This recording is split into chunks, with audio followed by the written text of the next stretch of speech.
ಭಕ್ತ್ಯಾ ಸ್ತುತ್ಯಾ ವಿರಕ್ತ್ಯ ಭಜದಮಲಜನ ಔನ್ನತ್ಯ ಭೂತಿ ಅರ್ಪಕಾಯ ಕ್ಷಿತ್ಯಾಂ ಅತ್ಯಲ್ಪ ಭೃತ್ಯೇಷ್ವಪಿ ಕುಜನಕೃತ ಔದ್ಧತ್ಯ ಭೂತ್ಯಾಜಕಾಯ ಕರ್ತ್ರೇ ಧರ್ತ್ರೇ ಅಥ ಹರ್ತ್ರೇ ಹಯಮುಖಹರಯೇ ಅಮೂತ್ರಪಾತ್ರೇ ನಮಸ್ತೆ ತಸ್ಮೈ ಕಸ್ಮೈಚಿತ್ ಅಸ್ಮನ್ ಮನಸಿ ಧೃತಕತ ವಿಸ್ಮೃತೋ ಸ್ಮಾರಕಾಯ. ಶ್ರೀ ಗುರುಭ್ಯೋ ನಮಃ. ಹರಿ ಓಂ. ನುಡಿ ಶ್ರೀ ಹಂಸ ನಡಿ. ಹಿಂದಿನ ಸಂಚಿಕೆಗಳಲ್ಲಿ ಹೆಣ್ಣು ಗಂಡಾಗಲಾರದು, ಗಂಡು ಹೆಣ್ಣಾಗಬಹುದು ಎನ್ನುವ ವಿಚಾರದ ಬಗ್ಗೆ ನಾವು ಚಿಂತನೆ ನಡೆಸ್ತಾ ಇದ್ವಿ. ಅದಕ್ಕೊಂದು ದೃಷ್ಟಾಂತವನ್ನು ಕೂಡ ನಾನು ನಿಮ್ಮ ಮುಂದೆ ಪ್ರಸ್ತಾಪ ಮಾಡ್ತಾ ಇದ್ದೆ.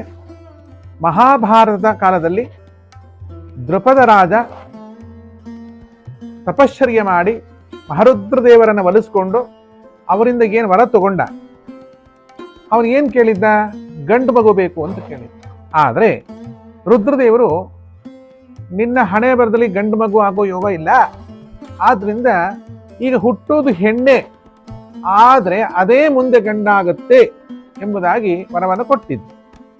ಮಹರುದ್ರದೇವರ ಮೇಲೆ ಅತಿಯಾದ ವಿಶ್ವಾಸವುಳ್ಳಂತಹ, ನಂಬಿಕೆ ಇಟ್ಟಂತಹ ಧೃತರಾಜ ಆಯ್ತು ಅಂದ್ಬಿಟ್ಟು ತಕ್ಷಣ ಅವನ ಮನೇಲಿ ಏನಾಯ್ತು? ಹೆಣ್ಣು ಮಗು ಹುಟ್ಟಿತು.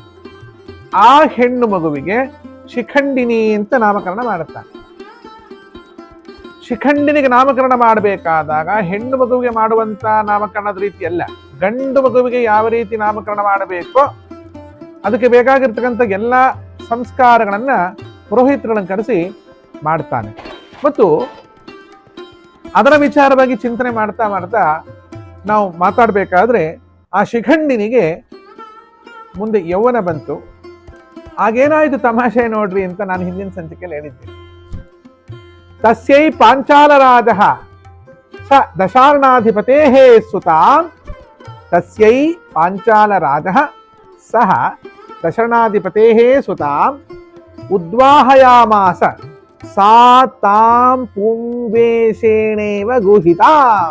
ತಸ್ಯೈ ಪಾಂಚಾಲರಾಜ ಸಹ ದಶಾರ್ಣಾಧಿಪತೇ ಸುತಾಂ ಉದ್ವಾಹಯಾಮಾಸ ಸಾ ತಾಂ ಪುಂವೇಶೇಣೈವ ಗುಹಿತಾಂ.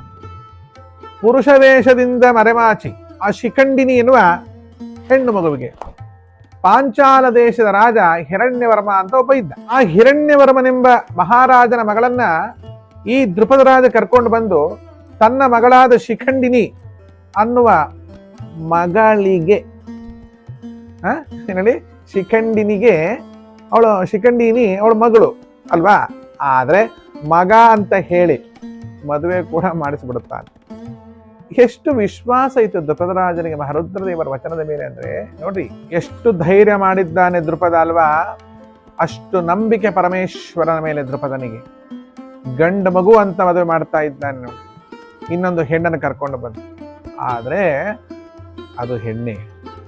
ಹೆಣ್ಣಿಗೆ ಗಂಡಿನಂತೆ ಸಂಸ್ಕಾರಗಳನ್ನು ನಡೆಸಿ ಮದುವೆನೂ ಮಾಡಿಬಿಟ್ಟ. ಅನ್ಯತ್ರ ಮಾತಾ ಪಿತ್ರೋಸ್ತು ನ ವಿಜ್ಞಾತಾಂ ಬುಬೋಧ ಧಾತ್ರ್ಯೈ ನಿವೇದಯತೆ ಸಾ ಅಥ ತತ್ಪಿತ್ರೇ ಸಾ ನಿವೇದಯತೆ. ಆದರೆ ಏಕಾಂತದಲ್ಲಿ ತನ್ನ ಹೆಂಡತಿ ಅಂತ ಬಂದಂತಹ ದಶಾಣವ ದೇಶದ ರಾಜನ ಮಗಳಿಗೆ ಗೊತ್ತಾಗ್ಬಿಡ್ತು ಇದು ಗಂಡಲ್ಲ ಹೆಣ್ಣು ಅಂತ. ಅವಳೇನ್ ಮಾಡ್ಬಿಟ್ಲು? ತನ್ನ ದಾದಿಗೆ ಎಲ್ಲ ರಹಸ್ಯವನ್ನು ಹೇಳಿದ್ರು. ಅಲ್ಲಿ ಹೇಳಿದಾಗ ಆ ದಾದಿಯ ಮೂಲಕ ಈ ಹಿರಣ್ಯವರ್ಮ ರಾಜನಿಗೆ ಇಲ್ಲಿ ನಡೆದಂತ ಎಲ್ಲ ವಿಷಯ ಗೊತ್ತಾಗುತ್ತೆ. ಇದು ಗಂಡೇ ಅಲ್ಲ, ಇದು ಹೆಣ್ಣು ಅಂತ. ಸಹ ಕ್ರುದ್ಧ ಪ್ರೇಷಯಾಮಾಸ ನಿಹನ್ಮಿತ್ವಾಂ ಸಬಾಂಧವಂ ಇದು ಪಾಂಚಾಲ ರಾಜಾಯ ನಿರ್ಜಗಾಮಚ ಸೇನೆಯ.